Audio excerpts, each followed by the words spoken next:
اب سوال پیدا ہوتا ہے قیام اللیل سے مراد کیا ہے؟ یہاں پہ میں تراویح کا جو پس منظر ہے وہ بیان کر دینا چاہتا ہوں۔ دیکھیے جیسا کہ ہم نے خطبے میں بھی دیکھ لیا، اللہ نے قیام اللیل جو ہے اسے فرض نہیں ٹھہرایا تطوعا، قرآن مجید میں بھی اس کا کوئی ذکر نہیں، احادیث میں اس کی تشویق و ترغیب پوری موجود ہے۔ ایک اور حدیث بھی ہم بعد میں پڑھیں گے اس پر۔ اس کا پس منظر کیا تھا کہ اس کو چھوڑ دیا گیا۔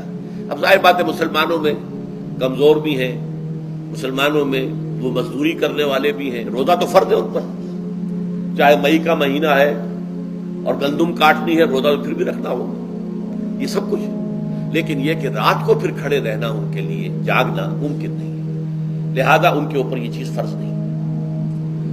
حضور نے تراویح کی نماز یا قیام اللیل نہ اسے فرض قرار دیا، نہ اس کے بعد جماعت کوئی اہتمام کیا مستقل، صرف 3 راتیں آپ نے جماعت کروائی ہے، اس میں 8 رکعتیں آپ نے پڑھی ہیں کہ جو آپ کا معمول تھا تہجد کا وہ پڑھی، اور تہجد کے وقت ہی جماعت کرائی ہے۔ یہ ہے وہ حدیث۔ اس کے علاوہ کسی نماز تراویح جو ہے جو ہم پڑھتے ہیں 20 رکعتیں عشاء کے ساتھ متصل، اس کا کوئی ذکر نہ دور نبوی میں ہے نہ دور صدیق اکبر میں ہے۔ یہ دور حضرت عمر کی خلافت میں ہوا ہے، اور ہم نہیں کہہ سکتے کتنے سال کے بعد ہوا ہے۔ حضرت عمر رضی اللہ تعالیٰ عنہ کی خلافت کا دور جو ہے وہ تو 10 برس ہے، ہو سکتا ہے 5 برس کے بعد ہوا ہو، 6 برس کے بعد ہوا ہو، 12 ہوا ہے ان کے عہد میں۔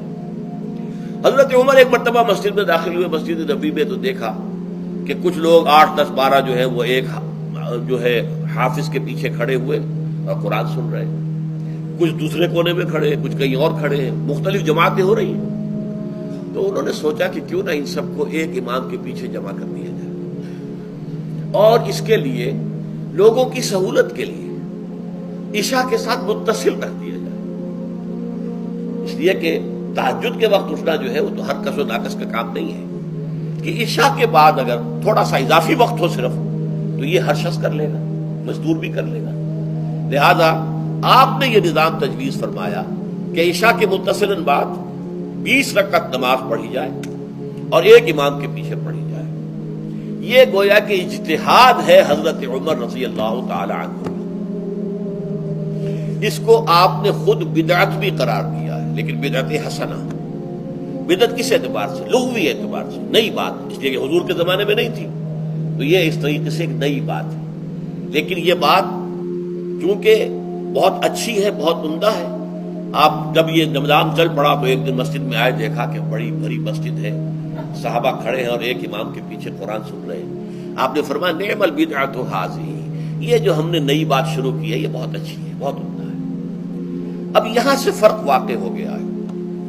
ایک تو اہل تشیع جو ہے وہ تو ویسے ہی حضرت عمر سے بہت دشمنی رکھتے ہیں، عناد رکھتے ہیں، تو حضرت عمر کے اجتہادات سے انہیں نفرت ہے، انہیں دوری ہے، چاہے وہ کوئی سا بھی حضرت عمر کا اجتہاد ہو۔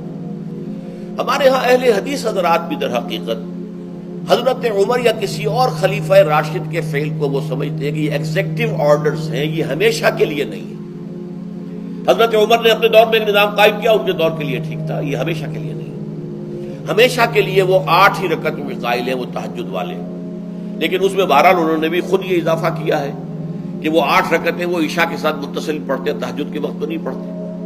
اور حضور نے تو صرف 3 روز جو ہے وہ کرائی تھی جماعت، وہ لوگ 30 دن یا 29 دن پڑھ رہے ہیں، تو اضافہ تو انہوں نے بھی کر دیا، تو نظام میں تبدیلی تو ہو گئی۔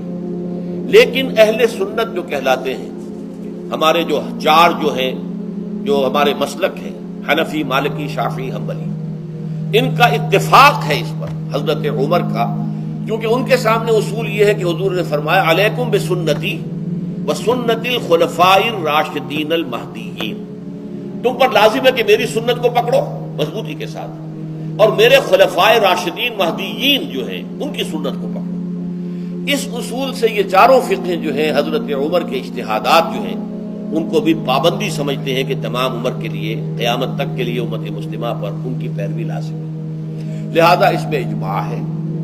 اور یہاں تک کہ یہ سب سے آخری جو اس میں مسلک پیدا ہوا ہے زمانی اعتبار سے، سب سے پہلے مسلک جو ہے حنفی پیدا ہوا ہے، پھر مالکی پیدا ہوا ہے، پھر شافعی پیدا ہوا ہے، اور پھر حنبلی آخری ہے۔ اور امام احمد ابن حنبل بہت بڑے محدث بھی ہیں. مسند احمد ابن حنبل جو ہے وہ بہت بڑی کتاب ہے، بہت اہم کتاب ہے، جامع کتاب ہے. تو ان کے ہاں بھی 20 رکعتیں ہیں. چنانچہ حرمین شریفین میں، سعودی عرب میں، مکے اور مدینہ منورہ میں جو نماز تراویح ہوتی ہے اس کی 20 رکعتیں ہیں.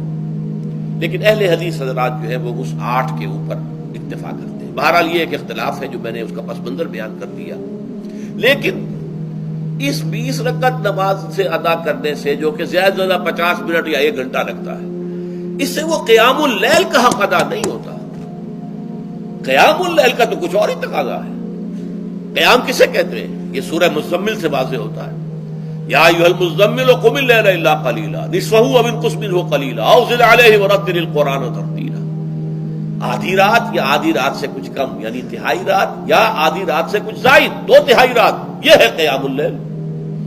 چنانچہ سورہ مزمل ہی کی آخری آیت جو دوسرا رکوع مشتمل ہے جس پر، اس میں صاف کہہ دیا گیا ان ربک یعلم انک تقوم ادنی من ثلثی اللیل ونصفہ وثلثہ وطائفۃ من الذین معک. اے اللہ کے نبی، اللہ خوب واقف ہے کہ آپ بھی اور آپ کے ساتھ ایک جماعت بھی رات کو کھڑی رہتی ہے، 2/3 رات یا آدھی رات یا 1/3 رات. تو یہ سارا معاملہ جو ہے قیام اللیل کا، گویا کہ کم سے کم 1/3 رات پر اس کا اطلاق ہو سکے گا، یہ نہیں کہ 1 گھنٹے. اور اس کے ضمن میں دیکھیے حدیث پڑھیے. تیسری حدیث ہے عن عبداللہ ابن عمرو ابن العاص رضی اللہ تعالی عنہ. یہ وہی عبداللہ ابن عمرو ہے جن کی میں نے آپ کو حدیث پہلے سنائی ہے. یہ ساری رات کھڑے رہتے تھے، پوری رات، اور ہر روز روزہ رکھتے تھے، جس پر حضور نے منع کیا، لا تفعل، مت کرو ایسا. رضی اللہ عنہما، یہ خود بھی صحابی ہیں اور ان کے والد عمرو بن العاص بھی صحابی ہیں. ان رسول اللہ صلی اللہ علیہ وسلم قال، کہ اللہ کے رسول صلی اللہ علیہ وسلم نے فرمایا، الصیام والقرآن یشفعان للعبد. روزہ اور قرآن بندے کے حق میں شفاعت کریں گے. یقول الصیام، روزہ یہ عرض کرے گا اللہ کی جناب میں، اے رب پروردگار، انی منعتہ الطعام والشہوات بالنہار، میں نے تیرے اس بندے کو دن کے دوران کھانے پینے سے اور اپنی شہوت کا تقاضا پورا کرنے سے روکے رکھا، یہ میری وجہ سے روکا رہا، تو میری شفاعت اس کے حق میں قبول فرما. فشفعنی فیہ، میری شفاعت اس کے حق میں قبول فرما. ویقول القرآن، قرآن کیا کہے گا؟ منعتہ النوم باللیل، میں نے اسے رات کے وقت سونے سے، نیند سے روکے رکھا. فشفعنی فیہ، تو اس کے حق میں میری شفاعت قبول فرما. حضور فرماتے ہیں فیشفعان، ان دونوں کی شفاعت قبول کی جائے گی. یہ ہے قیام اللیل. یہ قیام اللیل صرف تراویح کی نماز سے جو پڑھ لی جاتی ہے، اور ہمارے ہاں تو یہ ہے، وہاں کم سے کم یہ تو تھا، صحابہ کرام کھڑے ہوتے تھے تو جو قاری پڑھ رہا ہوتا تھا وہ ان کے دل میں اترتا جاتا تھا، اس کا مضمون اور مفہوم جو ہے ان کو معلوم ہے، لہذا وہ اس کی زبان سے نکلا ہوا ہر لفظ ان کے قلب کی گہرائیوں تک اتر رہا ہے. یہاں تو یہ ہے پیرٹ لائک حافظ ہے، اسے خود پتہ نہیں میں کیا پڑھ رہا ہوں. اکثر حفاظ جو ہیں وہ عالم تو نہیں ہوتے، اور جو سن رہے ہیں انہیں کچھ پتہ نہیں ہم نے کیا سنا ہے. تو ٹھیک ہے، کم سے کم ثواب تو انہیں ملے گا کہ انہوں نے وقت نکالا ہے، 1 گھنٹہ ہی اضافی صحیح، لیکن بہرحال اس کا وقت تو انہوں نے نکالا ہے، محنت کی ہے، کھڑے رہے ہیں، ثواب ملے گا. لیکن جو مقصد ہے وہ حاصل نہیں ہوتا. اس مقصد کے حصول کے لیے اول تو قیام اللیل کی کم سے کم مدت 1/3.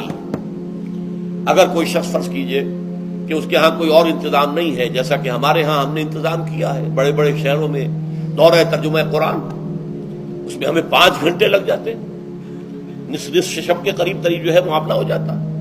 اس میں کیا ہوتا ہے کہ ہر 4 رکعت سے پہلے جو اس کے اندر پڑھا جانا ہے حصہ قرآن کا، اس کا پہلے ہم مطالعہ کرتے ہیں، بیٹھ کر ترجمہ اور کچھ موٹے موٹے نکات کی جو ہے وضاحت.